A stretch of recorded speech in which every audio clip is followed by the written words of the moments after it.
नमस्कार. आपणा सर्वांचे खूप खूप मनापासून स्वागत आहे. सर्व माझे यूट्यूब फॅमिली, संपूर्ण माझी ऑडियन्स आणि संपूर्ण माझे सबस्क्रायबर्स, ज्यांनी सबस्क्राइब केलं आहे त्यांनाही खूप खूप धन्यवाद. ज्यांनी नाही केलं त्यांनाही धन्यवाद. तुम्हाला जर पुढचा व्हिडिओ माझा हवा असेल तर चॅनल सबस्क्राइब करून ठेवा आणि ऑल नोटिफिकेशनवर तुम्ही ऑल पर्याय निवडा, म्हणजे तुम्हाला माझा नवीन प्रत्येक अपडेट आला की माझा व्हिडिओ आला की तुम्हालाही मिळत राहील, तुमच्या मोबाईलमध्ये नोटिफिकेशन मिळेल. तर पती आणि वडील दोन्ही नाहीत आणि ज्या बहिणी विधवा आहेत, परित्यक्त्या आहेत, निराधार आहेत आणि ज्या बहिणींना कोणीच नाही, अशा सर्व बहिणींनी ई-केवायसी कशी करायची आहे आणि सक्सेसफुली कशी करायची आहे.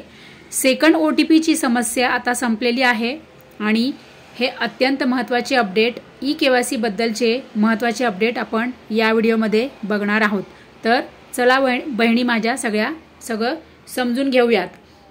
तर या ताईची काय कमेंट आहे, मी माझ्या मुलीचा आधार नंबर देऊन KYC केली आहे, कारण मला पती वडील आई पण वारलेत, भाऊ बहीण नाही, एक मुलगा पण वारलाय.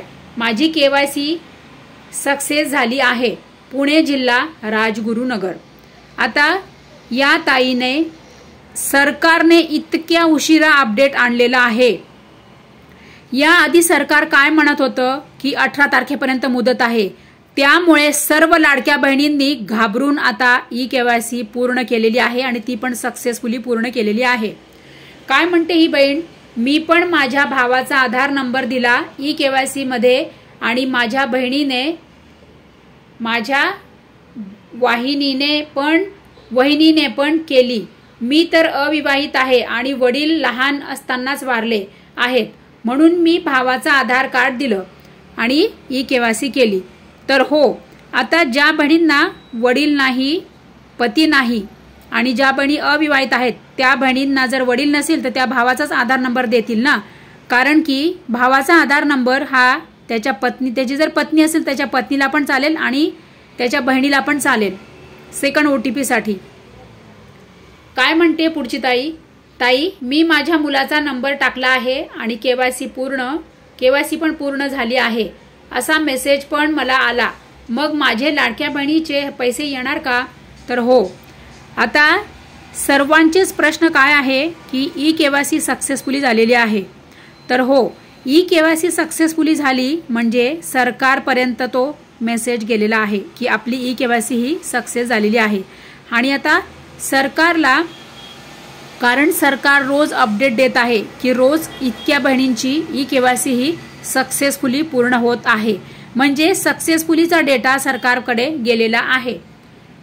पुढची बहीण काय म्हणते आहे, आम्ही KYC केली, आईचा OTP केली,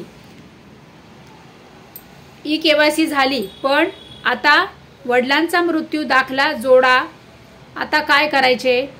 तर तुमची जर ई-केवायसी सक्सेस झाली असेल तर तुम्हाला सेकंड OTPसाठी आता म्हणजे वेबसाईटमध्ये जेव्हा बदल येणार तेव्हा तुम्हाला डॉक्युमेंट्स अपलोड करायची आवश्यकता पडणार की नाही, हे आता नवीन तसे अपडेट आले की तुम्हाला मी लगेच तसे कळवेल आणि लगेच नवीन व्हिडिओ तुमच्यासाठी घेऊन येईल. मी ई-केवायसी केली, माझ्या मुलाचा आधार कार्ड वरून मला पुन्हा करता येईल का? माझी ई-केवायसी पूर्ण झाली आहे. बरं, जर तुमची ई-केवायसी ताई पूर्ण झाली आहे, सक्सेस झालेली आहे, तर तुम्हाला पुन्हा ई-केवायसी करायची आवश्यकता नाही, कारण की एकदा ई-केवायसी सक्सेस झाली की काही कशाचं तुम्हाला टेन्शन करायची गरज नाही. मी ई-केवायसी केली आहे, माझ्या मुलाचा आधार कार्ड जोडलेला आहे. बरोबर आहे, तुमच्या मुलाचा आधारवर तुम्हाला सेकंड OTP आला असेल आणि तुमची ई-केवायसी सक्सेस झाली असेल तर तुम्हाला पुन्हा ई-केवायसी करण्याची आवश्यकता नाही. तर सर्व लाडक्या बहिणी, खूप महत्त्वाचे अपडेट आहे आणि सगळ्या लाडक्या बहिणींनी त्यांचे अनुभव इथे शेअर केलेले आहे. त्यांच्या कमेंट्स मी तुम्हाला सर्व इथे लाईव्ह दाखवत आहे. तर सर्व लाडक्या बहिणी, अजिबात काळजी करू नका. तुमची ई-केवायसी सक्सेस झालेली आहे तर तो सक्सेसचा डेटा सरकारकडे तुमचा गेलेला आहे. मी पती नसल्याने भावाचा आधार कार्ड नंबर देऊन केली ई-केवायसी, आता कसे करावे सांगा प्लीज.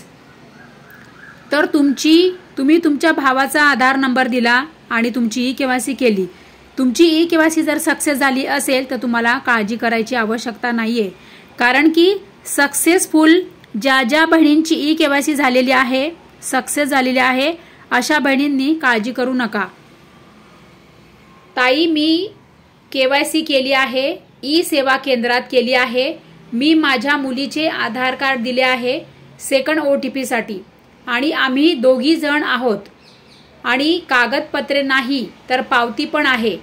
100 + 100 रुपये खर्च करून ई केवायसी ई सेवा केंद्रात केली आहे, कारण म्हणजे कागदपत्रे नाही, दोन्ही बाजूंनी कोंडी झाली, पण योजना सुरू राहावी विनंती करावी सरकारला कृपया।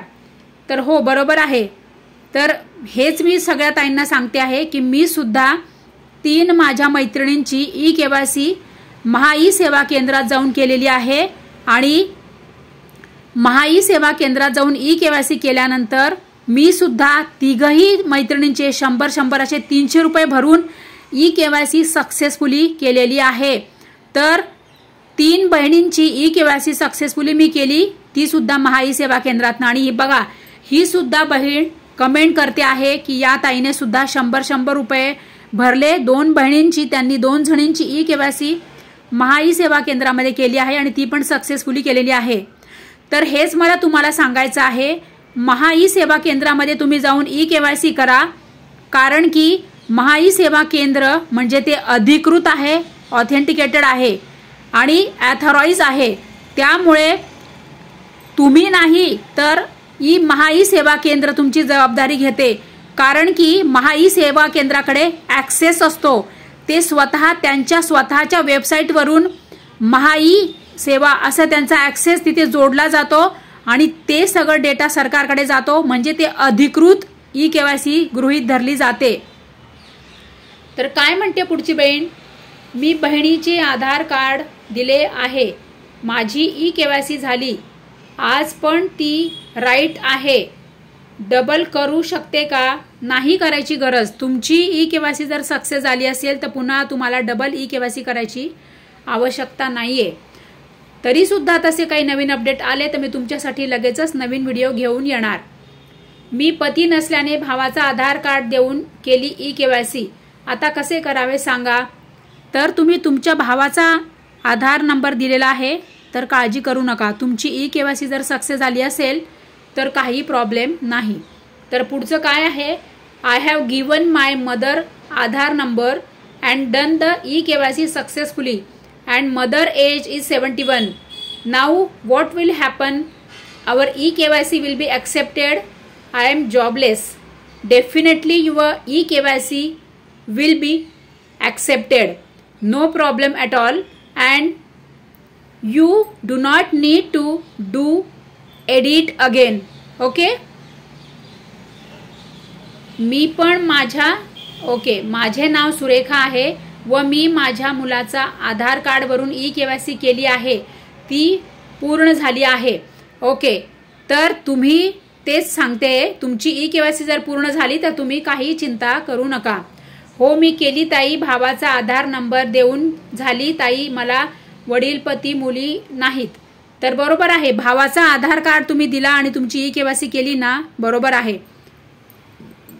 मला पती वडील आई पण वारलेत, भाऊ बहीण नाही, एक मुलगा पण वारलाय, माझी KYC मुलीचे आधार नंबर देऊन केली आहे, पुणे जिल्हा राजगुरुनगर.